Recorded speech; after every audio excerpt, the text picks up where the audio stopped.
जय भीम, जय शिवराय, जय संविधान. आपले भारतीय संविधान प्रश्नावली सदरमध्ये आपले स्वागत आहे. मित्रहो, आपले भारतीय संविधान भाग 2 नागरिकत्व यामधील कलम 8 भारताबाहेर राहणाऱ्या भारतीय वंशाच्या काही व्यक्तींचे नागरिकत्वाचे हक्क याविषयीची माहिती प्रश्नावलीच्या माध्यमातून आपण बघणार आहोत. व्हिडिओ शेवटपर्यंत पहा. मित्रहो, भारतीय संविधानातील कलम 8 हे भारताबाहेर राहणाऱ्या भारतीय वंशाच्या व्यक्तींच्या नागरिकत्वाच्या हक्कांशी संबंधित आहे. कलम 8 हे अशा व्यक्तींना भारतीय नागरिकत्व मिळवण्याचा हक्क देते ज्यांचे मूळ भारतात आहे, म्हणजेच पालक किंवा आजी आजोबा अविभाजित भारतात जन्मलेले आहेत, परंतु ते सध्या भारताबाहेर परदेशात वास्तव्यास आहेत. थोडक्यात कलम 8 भारतीय वंशाच्या परदेशी नागरिकांना भारतीय दूतावासाद्वारे नोंदणी करून भारतीय नागरिकत्व मिळवण्याचा कायदेशीर मार्ग उपलब्ध करून देते. मित्रहो, भारतीय संविधान कलम 8 संबंधी किमान 10 प्रश्न आणि त्याची स्पष्टीकरणासहित अचूक उत्तरे आपण या व्हिडिओमधून बघणार आहोत. कलम 8 संबंधी 10 प्रश्न पुढील प्रमाणे. प्रश्न क्रमांक 1. भारतीय संविधानातील कलम 8 कशाशी संबंधित आहे? ए. भारतातील नागरिकत्व. बी.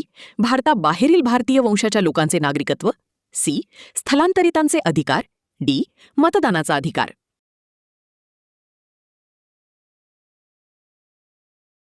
आणि याचे अचूक उत्तर आहे पर्याय क्रमांक बी. भारताबाहेरील भारतीय वंशाच्या लोकांचे नागरिकत्व.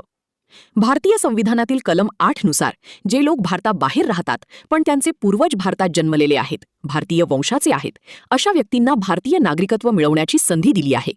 पण हे नागरिकत्व स्वतःहून मिळत नाही, त्यासाठी काही अटी पूर्ण कराव्या लागतात. आणि त्या अशा: 1. त्या व्यक्तीने स्वतःला भारतीय नागरिक म्हणून नोंदणी करणे आवश्यक असते. 2. ही नोंदणी संबंधित देशातील भारतीय दूतावास किंवा वाणिज्य दूतावास येथे केली जाते.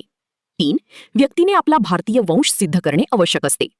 म्हणजेच कलम 8चा मुख्य उद्देश असा आहे की परदेशात राहणाऱ्या भारतीय वंशाच्या लोकांशी भारताचा संबंध टिकवून ठेवणे आणि त्यांना नागरिकत्वाची संधी देणे. प्रश्न क्रमांक 2. कलम 8 अंतर्गत कोण नागरिकत्व मिळवू शकतो? ए. भारताबाहेर राहणारी भारतीय वंशाची व्यक्ती. बी. भारतात जन्मलेली व्यक्ती. सी. फक्त सरकारी अधिकारी. डी. फक्त सैनिक.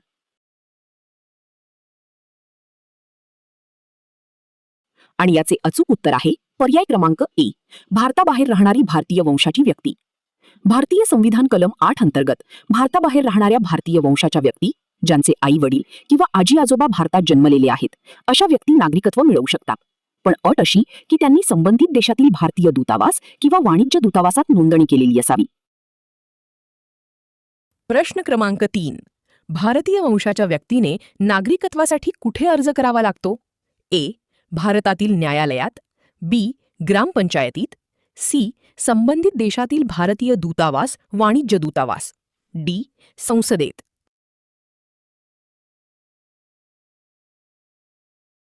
आणि याचे अचूक उत्तर आहे पर्याय क्रमांक सी. संबंधित देशातील भारतीय दूतावास वाणिज्य दूतावास. भारतीय वंशाच्या व्यक्तीने नागरिकत्वासाठी ज्या देशात तो ती राहतो त्या देशातील भारतीय दूतावास किंवा वाणिज्य दूतावासात अर्ज करावा लागतो. प्रश्न क्रमांक 4. कलम 8 अंतर्गत नागरिकत्व मिळवण्यासाठी कोणती अट आवश्यक आहे? ए. भारतात जन्म. बी. भारतीय वंशाचा पुरावा. सी. मतदान केलेले असणे. डी. सैन्यात सेवा.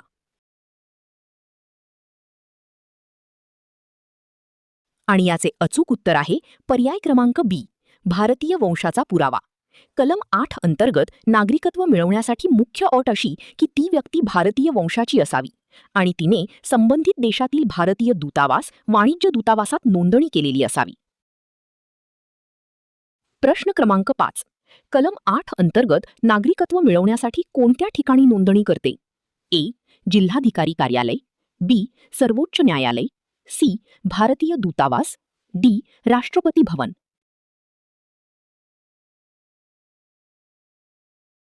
आणि याचे अचूक उत्तर आहे पर्याय क्रमांक सी. भारतीय दूतावास. कलम 8 अंतर्गत नागरिकत्व मिळवण्यासाठी अर्ज करणारी व्यक्ती ज्या देशात ती राहते त्या देशातील भारतीय दूतावास किंवा वाणिज्य दूतावासात नोंदणी करते. प्रश्न क्रमांक 6.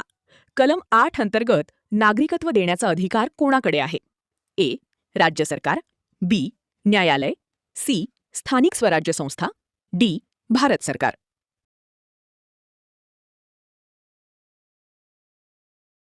आणि याचे अचूक उत्तर आहे पर्याय क्रमांक डी, भारत सरकार. कलम 8 अंतर्गत नागरिकत्व देण्याचा अंतिम अधिकार भारत सरकार, केंद्रीय सरकार यांच्याकडे असतो. प्रश्न क्रमांक 7.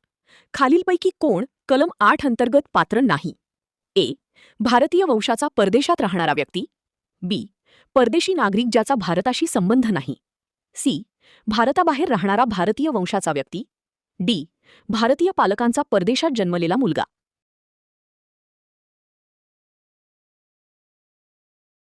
आणि याचे अचूक उत्तर आहे पर्याय क्रमांक बी, परदेशी नागरिक ज्याचा भारताशी संबंध नाही.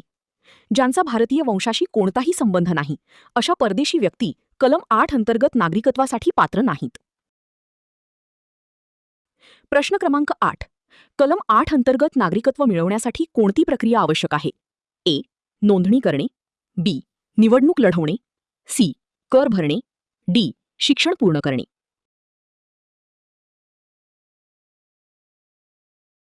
आणि याचे अचूक उत्तर आहे पर्याय क्रमांक ए, नोंदणी करणे. कलम 8 अंतर्गत नागरिकत्व मिळवण्यासाठी मुख्य प्रक्रिया म्हणजे नोंदणी करणे. म्हणजेच संबंधित व्यक्तीने भारतीय वंशाचा पुरावा द्यावा. ज्या देशात ती राहते त्या देशातील भारतीय दूतावास, वाणिज्य दूतावासात अर्ज करावा आणि तेथे नोंदणी केल्यानंतर नागरिकत्व मिळू शकते. प्रश्न क्रमांक 9. भारतीय वंशाचा अर्थ काय आहे? ए. भारतात राहणारा. बी. ज्याचे पूर्वज भारतात जन्मलेले आहेत. सी. भारतात काम करणारा. डी. भारतात शिक्षण घेणारा.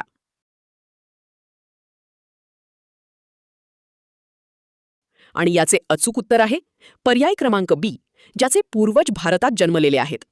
भारतीय वंश म्हणजे अशी व्यक्ती ज्याचे आई वडील किंवा आजी आजोबा भारतात जन्मलेले आहेत किंवा ज्यांचे पूर्वज भारताशी संबंधित आहेत. प्रश्न क्रमांक 10. कलम 8 अंतर्गत नागरिकत्व मिळवणाऱ्या व्यक्तीला कोणता दर्जा मिळतो? ए. कायमस्वरूपी रहिवासी. बी. विदेशी नागरिक. सी. भारतीय नागरिक. डी. निर्वासित.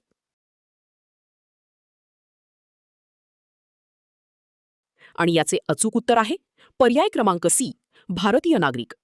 कलम 8 अंतर्गत नागरिकत्व मिळवणाऱ्या व्यक्तीला भारतीय नागरिक हा पूर्ण दर्जा मिळतो.